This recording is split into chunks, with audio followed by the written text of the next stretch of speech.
আল্লাহকে বিশ্বাস করতে গেলে আপনাকে এত সব মাথায় নিতে হবে।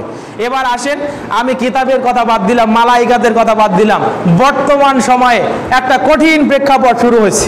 এই যারা ফেসবুকে বিচরণ করেন, রাসূল সাল্লামকে একজন বলছে কি রাসূল নাকি সাংবাদিক। শুনেছেন আপনারা? রাসূলকে বলছে সাংবাদিক। ইমানের একটি গুরুত্বপূর্ণ বিষয়, চতুর্থ নম্বর পার্টটি হলো রাসূলকে বিশ্বাস করা। কাকে বিশ্বাস করা? রাসূলকে বিশ্বাস করা। রাসূলকে বিশ্বাসের কিছু উসুল আছে, সেই উসুলটা আল্লাহ তাআলা কোরআনে সূরাতুল বাকারায় বলছে। দেখেন একটা আছে না কোরআনে, লা তাকুলু রাইনা ওয়া কুলু উনজুরনা, আছে না নাই? যে তোমরা মুহাম্মদ সাল্লাল্লাহু আলাইহি ওয়াসাল্লামকে সম্বোধন করার ব্যাপারে বলো না হে রাখাল আমাদের দিকে দেখো, বরং বলো ও মুহাম্মদ সাল্লাল্লাহু আলাইহি সাল্লাম দয়া করে আমাদের দিকে তাকান। উনজুরনা, আমাদের দিকে তাকান। রাইনা মানে আমাদের দিকে তাকান। তবে রাউন শব্দটি রাখাল অর্থে ব্যবহার করা হয়। রাউল গানাম, ছাগলের রাখাল, ছাগলের রাখাল। রাউল বাকার, গরুর রাখাল। রাউল এবেল, উটের রাখাল। কিন্তু উনজুরনা শব্দটা শুধু দেখা অর্থেই ব্যবহার হয় এবং এই শব্দটাতে দরদ আছে। কি আছে? দরদ আছে। তাহলে ওই আয়াতের অর্থ হলো আল্লাহ বলছেন হে তোমরা বলো না, হে মক্কার মানুষেরা তোমরা বলো না মুহাম্মদ আমাদের দিকে তাকাও, এভাবে রূঢ় ভাবে বলো না, বরং রাসূলের সামনে মহব্বত নিয়ে, কলিজায় মহব্বত নিয়ে, দরদ ভরা কণ্ঠে রাসূলের প্রতি দৃঢ় ঈমান রেখে তোমরা বলো উনজুরনা, ও আল্লাহর নবী আপনি আমাদের দিকে একটু দরদ করে তাকান। তাহলে আল্লাহর নবীকে সম্বোধন করার ব্যাপারে আল্লাহ তাআলা উসুল দিয়েছেন কোরআনে হাকিমে। এখন কোন মানুষ যদি আল্লাহর রাসূলকে পৃথিবীর প্রচলিত সাংবাদিকের মতো সাংবাদিক বলে, আমি মনে করি এটা উসুলের খেলাফ। আমার ভাইরা, আসল নবী কাকে বলা হয়? আপনি তো রাসূলকে বিশ্বাস করবেন, তাই নয় কি? রাসূলকে বিশ্বাস করবেন। রাসূলকে বিশ্বাস করতে গেলে রাসূলের একটি প্রাথমিক শব্দ হলো নবী। রাসূলের প্রথম শব্দটা রাসূল পরে নবী আগে, রাসূল পরে নবী আগে।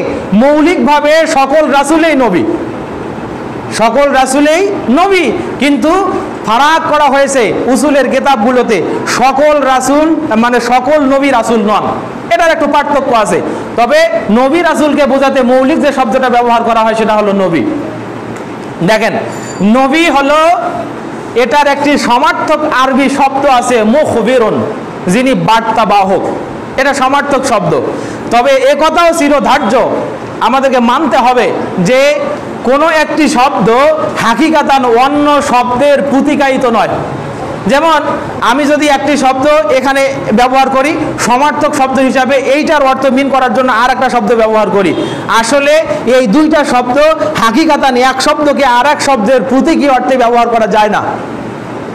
যদি যাইতই তাহলে একটি ভাষাতে কোনো একটা বস্তুকে বোঝানোর জন্য একাধিক শব্দের অবতারণা হতো না। সম্মানিত উপস্থিতি, যে কথা বলছি, এই মুখবির শব্দটা জেনেই যদি আপনি বলেন যে হুজুর আপনিও তো বললেন যে নবী মানে বার্তা বাহক বা সংবাদ বাহক, তাহলে তো ঠিকই আছে ওনার কথায় আর আপনার কথা না। এখন পরের শব্দে আসেন, আর নবী হুয়া আওহাল্লাহু ইলাইহি, নবী হলো ওই ব্যক্তি যাকে আল্লাহ তাআলা ওহী দান করেন। কি করেন? ওহী দান করেন। বেওসিতাতে জিবরাইল আলাইহিস সালাম আওয়াল মালাইকা, জিবরাইলের মাধ্যমে অথবা ফেরেশতার মাধ্যমে অথবা আওবে রুয়াতিস সালিহাতে, স্বপ্ন যোগে। কি যোগে? স্বপ্ন যোগে। আও ইলহামিন ফি কলবিহি, অথবা তার মনে সরাসরি আল্লাহ কথা ঢেলে দেন। এই তিন পদ্ধতিতে তার উপরে কোথা থেকে ওহী আসে বলেন তো? আসমান থেকে। তো পৃথিবীর জমিনের যারা সাংবাদিক হয় তারা তো এখানে একটা খবর লেখে, লাগার পরে ওই তিন রাস্তার মোড়ে এই খবরের অপোজিশনে যে আছে সে 10,000 টাকা ধরিয়ে দিলে ও আবার রংপুর গিয়ে খবরটা চেঞ্জ করে সব ওর নামে দেয়, ওর পক্ষে দেয়। আছে না না এরকম খবরদার? আছে না? সম্মানিত ভাইরা, বুঝতে হবে এই কথাটা মুয়াফিকান মানে নবী এবং সাংবাদিকের আরবি যে সাহাফিয়ন, এই কথা দুটা কোনোভাবে ইসলামে একই অর্থবোধক নয়। এইটাকে একটা শব্দকে আর একটা শব্দের প্রতিরূপ হিসেবে ব্যবহার করার বিন্দু মাত্র সম্পর্ক ইসলামী উসুল দ্বারা প্রমাণিত নয়। সুতরাং নবীকে নবী বলতে হবে। নবীর অর্থ এই সাংবাদিক করা এটা উসুলের খেলাফ, চূড়ান্তভাবে এটা ইমানি খেলাফ। এই জন্য যে বক্তা এই কথা বলেছে তার জন্য তাকে তওবা করা অবধার্য হয়ে গেছে। আপনারা বুঝেছেন? তাহলে নবীকে বিশ্বাস করতে গেলে আপনাকে এই উসুলগুলো খেয়াল রাখতে হবে। সম্মানিত উপস্থিতি, তাহলে বলেন ঈমান কি কোনো ঠুনকো জিনিস? ঈমানের পরিস্থিতি এমন, আপনি যত ভালো কাজ করবেন আপনাদের ঈমানের ব্যাপকতা তত বাড়তে থাকবে, ঈমানের পরিসর বাড়তে থাকবে।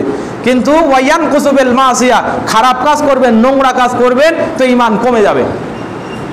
সম্মানিত উপস্থিতি, এজন্য বলছি ঈমানদার হওয়ার জন্য আপনাকে সর্বোচ্চ সজাগ থাকতে হবে। যেমনই 3টা শর্ত পালন করতে হবে, তেমনি এই 3 শর্তের ভিতরে আল্লাহকে বিশ্বাস করতে গেলে ওখানে কিছু উসুল আছে, সেটা আপনার মনে রাখতে হবে। আল্লাহর কিতাবকে বিশ্বাস করতে গেলে সেখানে কিছু উসুল আছে, সেটা আপনাকে মনে রেখেই ওটা বিশ্বাস করতে হবে। রাসূলকে বিশ্বাস করতে গেলে রাসূলকে মানার যে মানহাজ আছে, সেই মানহাজ অনুসরণ করেই আপনাকে মানতে হবে। আল্লাহ রাব্বুল আলামিন আপনাদেরকে ঈমান সম্পর্কে আরো সতর্ক, সজাগ এবং সুন্দর হওয়ার তৌফিক দান করুক। বলেন আমিন, আল্লাহুম্মা আমিন। ভাই আমি কি শেষ করব? সম্মানিত ভাইরা, এজন্য আপনারা ঝিমাচ্ছেন নাকি?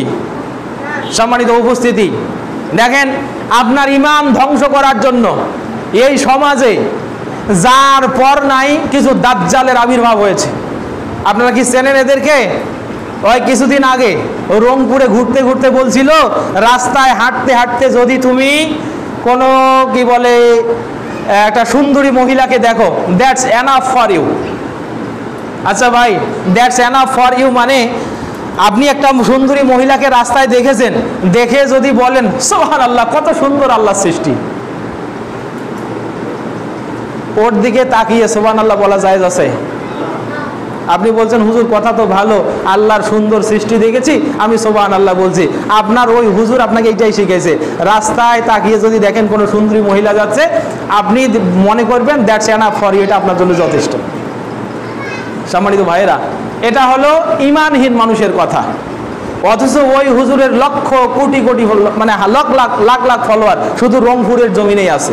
ওকে যদি এবার আপনাদের এই হারাগাছের বড় একটা মাঠে আনা হয়, দেখা যাবে আমাদের আব্দুর রাজ্জাক বিন ইউসুফ সাহেব হাফিজাহুল্লাহ, তিনি আসলেও তার চেয়ে বেশি লোক তার মাহফিলে হবে।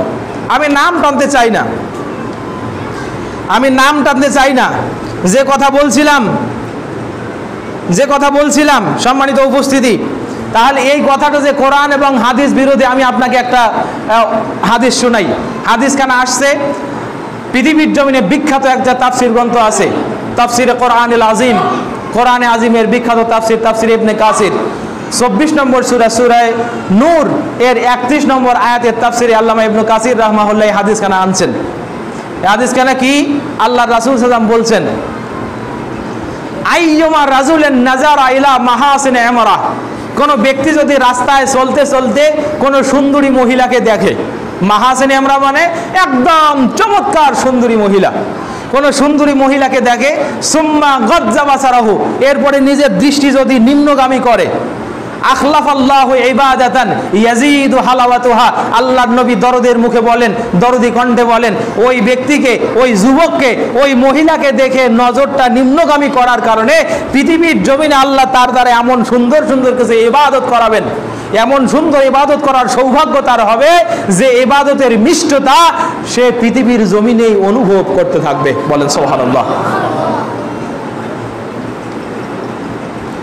এখন দেখেন, আপনি যদি হুজুরের কথায় অভিভূত হয়, আপনি যদি বলেন আরে কত লম্বা টুপি, কি সুন্দর দাড়ি, এ তো মনে হয় কেবলই আরশে আজিম থেকে পালিয়ে আসলো, এর কথা বিশ্বাস না করি কি কোনো উপায় আছে?